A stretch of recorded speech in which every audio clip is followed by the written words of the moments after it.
Hey Optimances, Chris here. If you aren't caught up in this video series, and why wouldn't you be? It's the greatest series on YouTube of all time. I'm tier ranking all the racial options in D&D, sure, that's nothing special, but I'm doing it with points. And who doesn't love points? Same people who don't like dogs, that's who. Don't take my word for it, do your research. So I've been going through every feature that every racial option gets, assigning it some points and adding them all up, then tier ranking based on the point total. What you see in front of you is the definitive ranking of every racial option in the Player's Handbook and Monsters of the Multiverse. Now if you're thinking, isn't that every racial option in D&D? You couldn't be more wrong if you tried. We still have over 30. I won't even finish the list in this video. However, if you're thinking that assigning points to features isn't really objective, so ultimately this list isn't nearly as definitive as I just claimed, well, maybe you have a point. And again, who doesn't love points? Still, I do think this method does add some degree of consistency when assigning tier rankings.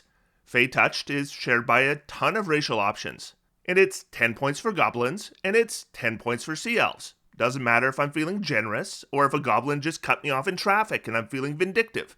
Fey Touched is 10 points either way. So, what's left? Well, we have a whole lot of racial options in setting books. There's Spelljammer, Sword Coast Adventures Guide, Wildmount, Eberron, and Ravnica. I am covering all of them in this video. Even then, there's going to be a lot left over, so in my next video we'll cover all the bits and pieces left over, like, how about the custom lineage, or the lineages in Ravenloft, or those weird one-offs like grungs. By the end of this series, I should have them all on this tier chart. Researching this series, I discovered racial selections pretty much everywhere that I looked. It's almost like dropping a bottle of hot sauce, where it just gets everywhere. Like in this case, where a viewer from Sault Ste. Marie, Ontario dropped their franks and really did put that shit on everything. Tragic part is, they were faithfully watching this series but weren't subscribed to this channel. So they actually had to do a search on YouTube rather than just clicking the video in their subscribed channel feed. And honestly, that's probably what caused them to unknowingly knock the bottle off their counter. That's broken glass, folks. So for safety reasons, I think if you aren't already subscribed, you should make sure this doesn't happen to you by subscribing right now. Now, if you do subscribe and this still happens, you know it's probably because you didn't ask for notifications. But if you did ask for notifications, well, it's probably because you didn't sign up for my Patreon. And then you would have seen this video early before you ever bought that new bottle of franks. Look, all I'm doing is watching out for you. Now that I've ensured your safety, let me fill you with invaluable knowledge as we get into these tier rankings. If you want to know how I came up with these point scores, make sure to watch this series preview video I've linked at the top of your screen, then you won't look like an idiot in the comments section. Once again, looking out for you, I am like the Florence Nightingale of YouTube. We're going to start with Spelljammer, and then move on to Wildmount, then Ravnica, then the Sword Coast, and finish up in Eberron. Here we go. Astral Elf. So the Astral Elf's first feature is Astral Fire, which gives them a cantrip. Free cantrip is worth 10 points. But Dancing Lights, Light, or Sacred Flame isn't going to get the Astral Elf any 10 points. These aren't bad cantrips, but they aren't top tier. I'm giving it 6 points. Then darkvision, which is the standard 60 feet, and that is worth 10 points. Then, if you watched the start of this video, you already know that Fey Ancestry is worth 10 points. Keen Senses is a free skill proficiency, and a set skill is worth 4 points. Then Astral Elf gets Starlight Step, which is like Fey Step or Blessing of the Raven Queen, without all the cool add-ons. Still, this is a strong feature even without the extra goodies, and it's worth 50 points. And Astral Trance, which is a lot like non-Astral Trance. And like some of the non-Astral Trances, it gives you some free proficiencies. Trance on its own is worth 10 points, then the Astral Elf gets to choose a skill proficiency, that's worth 5, and a weapon or tool proficiency for 1 more, so Astral Trance is worth 16 points total. So this one was pretty easy, not a lot new here. Astral Fire is worth 6, Darkvision for 10, Fey Ancestry for 10, Keen Senses for 4, Starlight Step for 50, Astral Trance for 16, and the Astral Elf gets 96 points. That gets them onto S tier, right at the bottom, just below the Goblin. Autognome. Normally I consider a creature type other than a humanoid to be a pretty even proposition, so normally I'm not going to assign any points for them. Some harmful things won't work against you, but then again, some beneficial things won't work for you. So normally I consider it a wash. Construct is an exception, and if there was an undead race, it would be an exception too. There are lots and lots of beneficial things that don't work for constructs. Autognomes get a feature that offsets some of that, which is worth some points, but we're going to start out with a hard minus 20 for being a construct. Armored casing is mechanically identical to the lizard folk's natural armor, except for one notable thing. This one doesn't include the clause that says you can still benefit from a shield. But I am going to give the benefit of the doubt here and assume you can still wear a shield with this one, so I'm going to give it the same value, 15 points. Now, if you figure the Autognome can't use a shield, then this is definitely worth less. Then, Built for Success. This allows the Autognome to add a d4 to the result of an attack roll, ability check, or saving throw after they make it a number of times equal to their proficiency bonus per long rest. I think this is most easily compared to Fortune from the Many, the Hobgoblin feature. I gave that one 40 points, by the way. There are two differences here. First, Built for Success does not specify it needs to be a failed roll, which means Built for Success can be applied to something like an initiative roll, and Fortune from the Many can't. So that's a positive. But the negative, which is significant, is that Built for Success is a random roll. So unless adding 1 does the trick, then whenever you use this, you're gambling. Well, Fortune from the Many is a sure thing when you use it. So overall, I figure it's just a little bit less valuable, and I'm assigning it 30 points. Then Healing Machine allows the Autognome to spend a hit die, just like they would with a short rest, when targeted by the Mending Cantrip. In addition, being a construct, there's all kinds of spells, talked about this already, that normally wouldn't affect you, and this corrects some of them. Not the heal spell, mind you. It also doesn't correct issues like not benefiting from a Paladin's Lay on Hands feature. Still, this is probably worth 15 points. Then, Mechanical Nature is all kinds of little features bundled together. You got Resistance to Poison Damage, that's worth 17 points. Immunity to Disease never comes up, so it's worth 1. Advantage to saving throws against being paralyzed and poisoned is worth 15. And not needing to eat or drink is worth 1. And not needing to breathe is worth 10. That adds up to 43 points. Nice feature. Sentry's Rest is like a really lousy version of Trance that doesn't reduce the time required to take a long rest. It's worth 3 points. Then Specialized Design gives 2 tool proficiencies, 1 for each tool, so that's a total of 2. So Creature Type minus 20, Armored Casing 15, Built for Success 30, Healing Machine 15, Mechanical Nature 43, Sentry's Rest is 3, and Specialized Design is 2, and that adds up to 88 points. And the Autognome ends up in A tier, behind the Hobgoblin, and ahead of the Triton. Giff. I'm using Giff because Giff sounds too much like Giff to me. So the Giff starts out with a swim speed, which is worth 10 points. Then Astral Spark. This allows the Giff to add their proficiency bonus in extra force damage when they hit with a weapon attack. There's a once per turn limit, and it can be used proficiency bonus times per long rest. So I compared this to the Goblin feature, Fury of the Small, which is quite similar. Fury of the Small is the better of the two because it can be added to spells, and there's no once per turn limit. Astral Spark adds force damage, which is probably a bit more reliable. I gave Fury of the Small 20 points. I'll give this 18 because it's a bit worse, but just a bit. Then Firearms Mastery provides proficiency in firearms. That's a few weapon proficiencies, so I'll give it 3 points. Then you ignore the loading property of firearms, which is probably worth 10 more. And they can attack at long range without disadvantage, so maybe 5 more than that. In total, 18 points. Finally, Hippo build. So we have Powerful build snuck in here, which is worth 5. And then you get advantage on all strength-based ability checks and strength saving throws. So I figure that's worth 20 more for a total of 25. So Swim 10, Astral Spark 18, Firearms Mastery 18, and Hippo build 25. And that is a total of 71 points, and the Giff ends up right here near the top of B tier. In fact, they are tied with the Earth Genasi for top spot. Hadozee. We start with a climb speed, that's worth 10 points. Then Dexterous Feet, which allows the Hadozee to use a bonus action to do really simple tasks with their feet. This is almost a ribbon, except sometimes their hands will be full and this will come in handy. Or should I say footy. I'm giving it 10 points. Then Glide. So when this was first published, this was a big debacle. There was absolutely no other controversy at all that anyone paid any attention to whatsoever.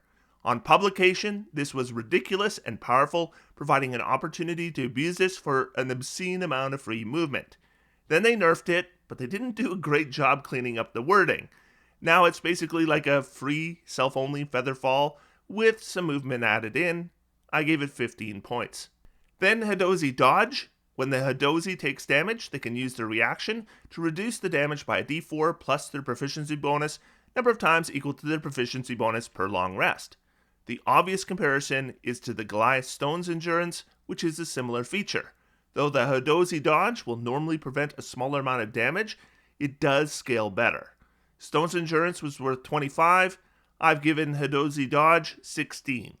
So Climb Speed 10, Dexterous Feat 10, Glide 15, and Hadozee Dodge 16, that is a total of 51 points for the Hadozee. That puts them in C tier, behind the Half-Orc, and ahead of the Goliath. Plasmoid. So we're going to start with Amorphous. This allows the Plasmoid to squeeze through spaces as narrow as 1 inch wide if they aren't carrying or wearing anything. And then they have advantage on grapple checks, both to initiate them or avoid them. The grapple thing is worth maybe 10, and the squeezing feature is pretty cool, and I figure worth 15 for a total of 25 points. Then Darkvision, standard range, that's worth 10. Then Hold Breath, same duration as the Turtle, it was 5 points, this gets the same. Then Natural Resilience, resistance to acid damage is worth 15, resistance to poison damage is worth 17, and advantage on saves against being poisoned is 10, that's 42 points total for Natural Resilience, great feature. And then Shape Self. This allows the Plasmoid to change from a blob to a humanoid-shaped blob. And then there's a bonus action Pseudopod, which is similar to the Hadozee Dexterous Feat, except it has 10-foot reach and definitely can't activate magic items, though we don't know for sure if the Hadozee can because the writers of this book must have had some serious deadlines. I'm giving the whole thing 10 points. So Amorphous 25, Darkvision 10, Hold Breath 5, Natural Resilience 42, and Shape Self 10, and that is a total of 92 points, and that puts the Plasmoid at the top end of A tier. Thri-Kreen. Chameleon Carapace adds natural armor equivalent to the Autognome, which was worth 15, but in addition they get advantage on hide checks. Though there is a 1 action requirement, I'm going to give the whole feature 25 points. Then Darkvision, standard range, 10 points. Then Secondary Arms. So the Thri-Kreen can do some stuff with their main 2 hands full, but they don't have to use a bonus action, and they can wield a weapon, so it's pretty good. There's some weird wording interactions when a Thri-Kreen wants to do 2-weapon fighting and uses a shield at the same time, but for the purpose of the point score, I'm assuming that's okay, so 15 points. Then Sleepless. The Thri-Kreen doesn't need to sleep, still needs the same amount of time for a long rest. I'm giving this 6 points. Then Thri-Kreen Telepathy. Telepathy is worth 15 points, but I'm only going to give this 12 points because the Thri-Kreen can only communicate with telepathy. So Chameleon Carapace 25 points, Darkvision 10 points, Secondary Arms 15, Sleepless 6, and Thri-Kreen Telepathy is 12, and that is a total of 68 points. That puts the Thri-Kreen in B tier, and they are tied with the Wood Elf and ahead of the Githyanki. The next highest number of races in the setting book is Wildmount. Dragonborn Draconblood variant. So the Dragonborn variants in Wildmount aren't like the one in Fizban's Treasury of Dragons. These are largely like the Player's Handbook Dragonborn, which is not good. Right now, the Dragonborn are at the bottom of D tier, but they switch a couple of the features around as well as some of the ability scores. And switching the ability scores mattered before Tasha's, but now since you can move them around anyways, that doesn't really mean anything anymore. So we should start by me reminding you of the Dragonborn point totals. This will not take long. Breath Weapon is worth 10, Damage Resistance is worth 17. The Draconblood variant removes the damage resistance and replaces it with 2 features. The first is the standard 60-foot Darkvision, which is worth 10.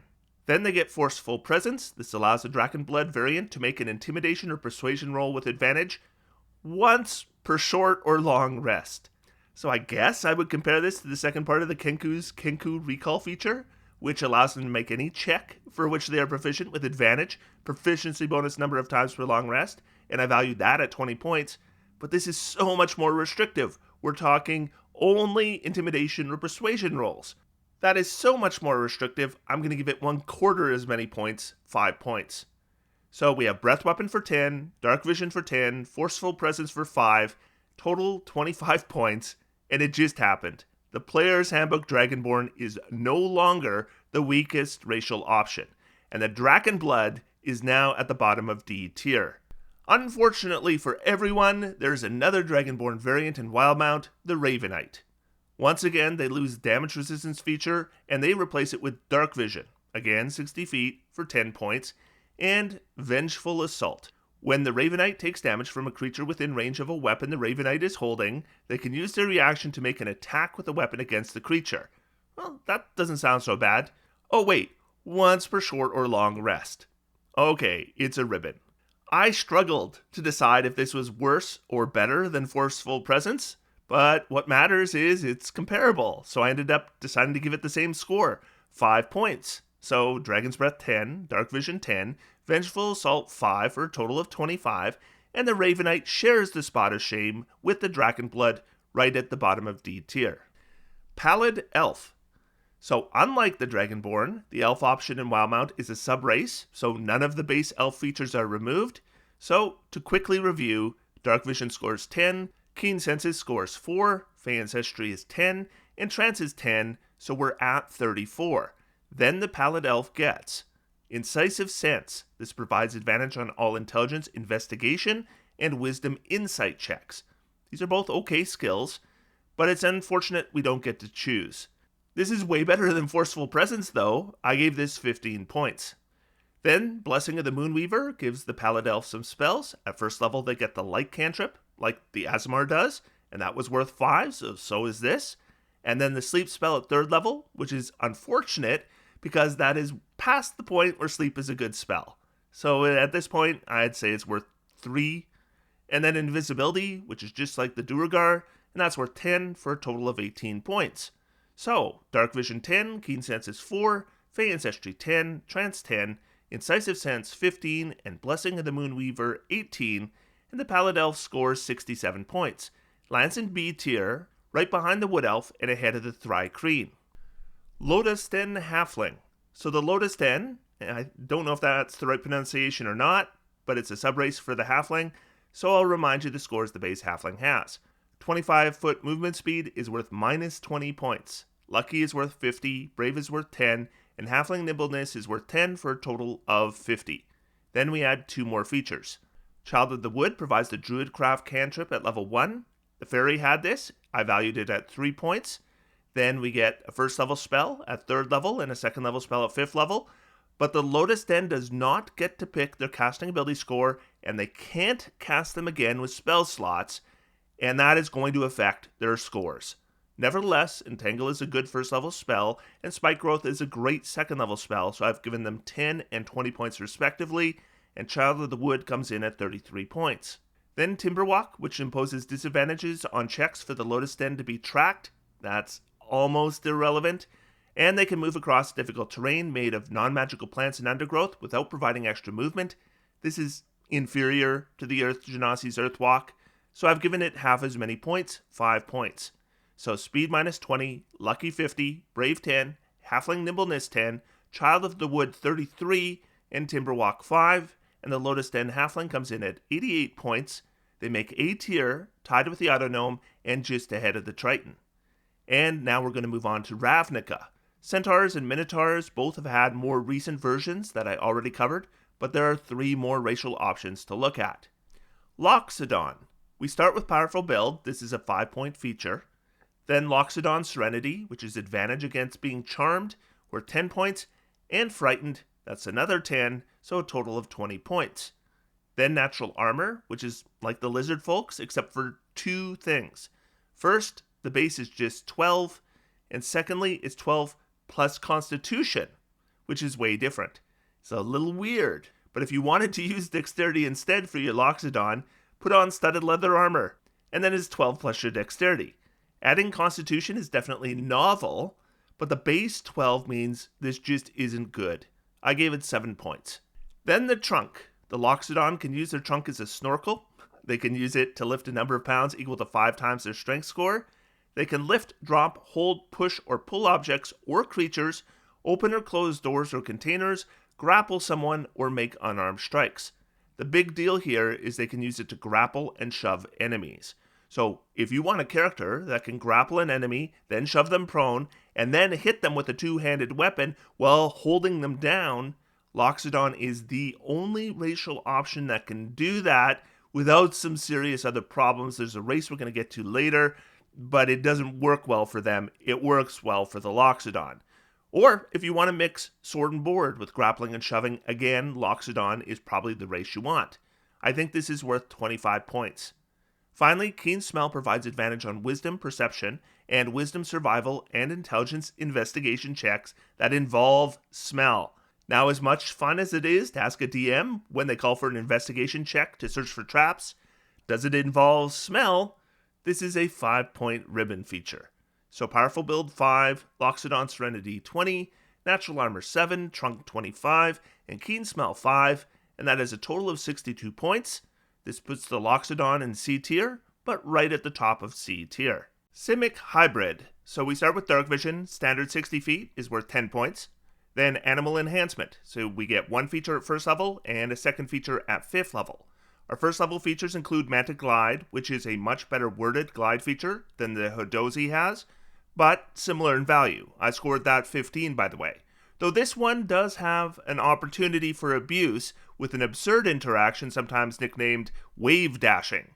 If you do this with your Simic Hybrid, they do get more points, but you lose 100 points. Then Nimble Climber, which would be worth 10 points, and Underwater Adaptation, which would be worth 20, so we take the highest score of 20. Then at 5th level, you can choose Grappling Appendages, which if you just use to grapple alone, they're terrible because they take an action. But they are a natural weapon, and you could replace an attack with an unarmed strike, which isn't great, and then you can use your bonus action to grapple, so I guess it's still better than using a full action. Still, this is weaker than the Loxodon Trunk. I gave it 15 points. Then Carapace, which gives you +1 to armor class if you aren't wearing heavy armor, so that's going to keep you from the top armor classes. Still, I'll say 18 points. It would be higher without that restriction. Then Acid Spit, which is like a cantrip, so maybe 10 points. So again, we take the highest score of 18, and Animal Enhancement totals 38 points. So 10 for Darkvision and 38 for Animal Enhancement, and that is a total of 48 points, and the Simic Hybrid lands in D tier, right behind the Tiefling and ahead of the High Elf. Vedalken. Vedalken Dispassion. So when I started this process, I set a limit of 35 for saving throw advantage, because in my head I was thinking, that's magic resistance, the perfect 35 score. I'd forgotten about the Vedalken. The Vedalken has advantage on all intelligence, wisdom, and charisma saving throws. Versus magic, versus non-magic, all intelligence, wisdom, and charisma saving throws. I figure this is probably even better than magic resistance, so I broke my own rule and I gave it 40 points. I figure if you want to protect your saving throws, this is just about as good as it's going to get. Then Tireless Precision chooses skill proficiency, that's worth 5. Choose a tool proficiency, that's worth 1. Then add a d4 to all the checks for that skill or tool. That's pretty good. I'm adding 8 more for a total of 14. Then Partially Amphibious, which allows the Vedalken to breathe water for up to an hour. I figure that's a 4-point feature. So Vedalken Dispassion 40, Tireless Precision 14, Partially Amphibious 4, and that is a total of 58 points, and this lands the Vedalken in C tier, ahead of the Hill Dwarf, but behind the Lizard Folk. And we're through the Ravnica races, and we move on to the Sword Coast. Ghostwise Halfling. So another Halfling variant. A reminder that the Halfling gets -20 for speed, 50 for lucky, 10 for brave, 10 for Halfling nimbleness for a base 50 points. Then we're going to add silent speech. This is telepathy. Telepathy is normally worth 15 points, except this is a limited telepathy because it relies on sharing a language, so I am dropping it to 12 points. So the Ghostwise Halfling scores 62 points, and the Ghostwise Halfling lands at the top side of C tier, tied with the Loxodon and just ahead of the Turtle. Feral Tiefling. So the Sword Coast Adventures Guide has the Feral Tiefling, and here's what happened with that. So I remembered the Feral Tiefling has one feature, which is changing around its ability scores. So instead of increasing intelligence and charisma, you increase intelligence and dexterity. Of course, after Tasha's Cauldron of Everything, this means nothing, because you can switch them all around. Here's the thing I missed, is that I forgot that the Feral Tiefling is the one that has the variants. I was somehow thinking that the variants for Tiefling were in one of the legacy books, like Volo's or something. No, they're in the Sword Coast Adventures Guide, so technically speaking, they are not yet obsolete. So let's go over them. So the base Feral Tiefling, of course, is ranked exactly the same as the Tiefling. I'm not going to bother putting it on the list. But the Sword Coast Adventures Guide includes 3 additional possible variants for the Tiefling. I will remind you, the score for the Player's Handbook Tiefling was 49 points, 10 for darkvision, 17 for fire resistance, and 22 for infernal legacy. So we have the 2 variants nobody cares about, and the one everyone's going to care about. First we have Devil's Tongue, which switches Thaumaturgy for Vicious Mockery, Hellish Rebuke with Charm Person, and Darkness with Enthrall. I mean, the cantrip switch is probably a little bit better, so maybe 1 additional point. Then the first level spell is also probably better, so maybe another couple points. But then they give it all back with a second level spell, so Devil's Tongue variant is probably a wash with the regular Tiefling. Then Hellfire gets Burning Hands instead of Hellish Rebuke, and I don't really even know if that's better or worse. It's pretty darn close, so again, it's probably a wash. Then we got the Winged Tiefling, and that's going to give up the 22-point Infernal Legacy feature and gets a fly speed of 30 feet. There are 2 differences from this and the flight that other flying races like the aarakocra, fairies, and owlin get. First, the Tiefling can wear medium armor and fly, which is a bonus. I would probably think it's worth an additional 20 points. Then, instead of using a walking speed, it sets the fly speed at 30 feet. This means increases to walking speed do not impact this flight speed, and that is a disadvantage. And I think it's a disadvantage that a lot of players are likely to miss. So I'm going to bring this back to 105 points, as I still think this is overall better than the other flight features. So darkvision 10, fire resistance 17, and flight 105, and the Winged Tiefling scores 132 points, and that puts the Winged Tiefling right behind the fairy on S tier. Now, I should probably have a token that says Winged Tiefling. Of course, there's no artwork for Winged Tiefling, but I should have a token that says Winged Tiefling, but I didn't make one because of the reasons I already mentioned. So I'm just going to use the Feral Tiefling token that I did make, and it is going to represent the Winged Tiefling, and since you watched this video, you're going to know what it meant. But what will happen is some people aren't going to watch this video. They're just going to look at the final ranking, and then they're going to make comments down below. So anyone who makes comments about the Feral Tiefling being in S tier and why on earth is it there, we can all laugh at them. The other Tiefling variants I'm not even putting on the chart. The base Tiefling covers them all. We finish up today with Eberron. The Shifter and the Changeling both have been updated, and I covered them in a previous video, leaving 2 remaining racial options. Kalashtar. We're going to start with Dual Mind, which provides advantage on all wisdom saving throws. This is really good, but a fair bit less valuable than the Vedalken's Dispassion. Still, wisdom saving throws are more common than charisma and intelligence put together, so I still think this rates 25 points. Then Mental Discipline, which is resistance to psychic damage, and that's worth 14 points. Then Mind Link, which is telepathy, worth 15 points. Finally, Severed from Dreams, which provides you immunity to spells and magical effects that require you to dream, but not effects that put you to sleep. Whoop-de-doo, 1 point. So, Dual Mind 25, Mental Discipline 14, Mind Link 15, and Severed from Dreams 1, totals 55 points. That puts the Kalashtar in C tier, tied with the Hill Dwarf and ahead of the Half-Orc. And we are almost done for this video. One more. Warforged. This one is a player favorite. Let's go through the features. Constructed Resilience is a bunch of features bundled together. First, we have advantage on saves versus poisoned, worth 10. Resistance to poison damage is worth 17. Not needing to eat or drink is worth 1. Not needing to breathe is worth 10. Immunity disease is worth 1. Not needing to sleep is worth 6. And immunity to sleep spells is worth 1. And that is a total of 46 for Constructed Resilience. Then Sentry's Rest is worth 0 points. It is entirely redundant with constructed resilience that already told us we don't need to sleep. Then integrated protection. The +1 to armor class when we wear armor is worth 25 points. -1 for needing a full hour to don or doff any armor, and +1 point for the armor not being removable, and we're back to 25 points. So Specialized Design provides 5 points for a skill proficiency, and 1 more for the tool, and that's a total of 6 points. And so 46 for Constructed Resilience, 0 for Sentry's Rest, 25 for Integrated Protection, and 6 for Specialized Design, and the Warforged totals 77 points, and the Warforged lands in A tier, tied with the Stout Halfling, and just ahead of the Centaur. And we have 14 racial options remaining, which I'll cover in my next video, which I'm tentatively calling Bits and Pieces. That video will include custom lineage, which is of course an important one, the Chromatic Dragonborn, the Gem Dragonborn, the Metallic Dragonborn, the Owlin, the Dhampir, the Hexblood, the Reborn, the Kinder, the Leonin, the Verdin, the Lokatha, the Grung, and that weird Eladrin in the Dungeon Master's Guide, and that will finish up our tier rankings. I don't think I forgot any.